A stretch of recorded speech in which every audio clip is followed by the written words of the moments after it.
नमस्कार मेरे नोज़ेटो friends, welcome. आज मेरा टॉपिक है धर्म।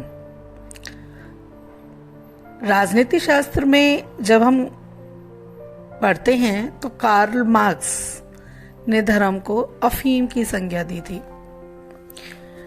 कार्ल मार्क्स कहता है धर्म वो है जिसे नशा हो जाता है, लेकिन भारत का धर्म पाश्चात्य धर्म से बहुत अलग है। भारत का धर्म धारण करने योग्य है। धर्म है ना, धारण करने योग्य है। अब भारत का जो धर्म होता है वो उसे हमेशा कर्म करने के लिए प्रेरित करता है, उसे मोटिवेट करता है कि चाहे कितना भी दुख आए, चाहे तकलीफ आए, रात के बाद सवेरा जरूर होता है। भारत में धर्म आशा की किरण जगाता है, लेकिन सिर्फ कर्म नहीं, सद्कर्मों की तरफ प्रेरित करता है। हमारे यहाँ सिर्फ कर्मों पे ध्यान नहीं दिया जाता, कर्मों को सही डायरेक्शन में, अच्छे और सत्कर्मों को कैसे बढ़ावा दिया जाए, क्योंकि हमारे यहाँ कर्म के साथ कर्म फल भी जुड़ा हुआ है। हम जैसा बीज बोएंगे वैसा फल प्राप्त करेंगे। बोया बबूल, आम कहाँ से हुए?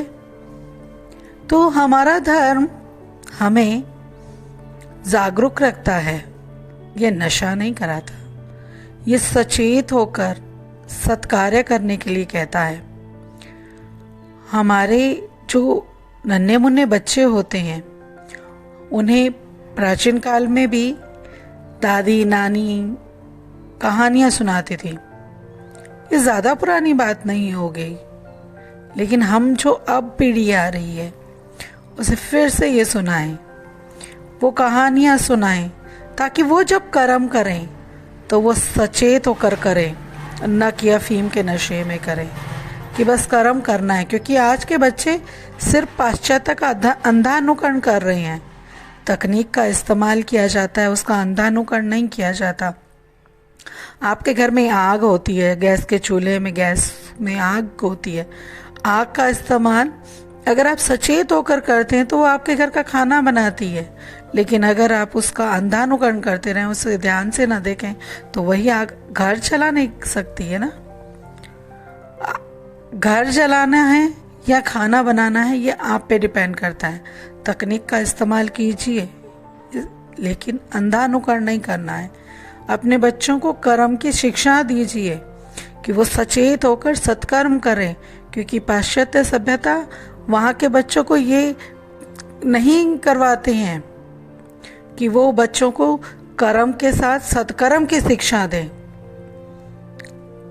हमारे यहाँ धर्म अफीम नहीं है, हमारे यहाँ धर्म धारण करने योग्य है। उसे जीवन के हर पल हर क्षण में सचेत होकर करना पड़ता है, क्योंकि उसका फल हमें ही भुगतना है। हम जो भी बॉल फेंकेंगे रिटर्न हमारी तरफ डबल स्पीड से आती है, और ये न्यूटन का लॉ है, और ये प्रकृति आजमाती है। ब्याज के समेत हमें हर चीज वापस देती है। तो हमें कर्म संभल कर करने हैं, सचेत होकर करने हैं, सजग होकर करने हैं, सत्य करने हैं।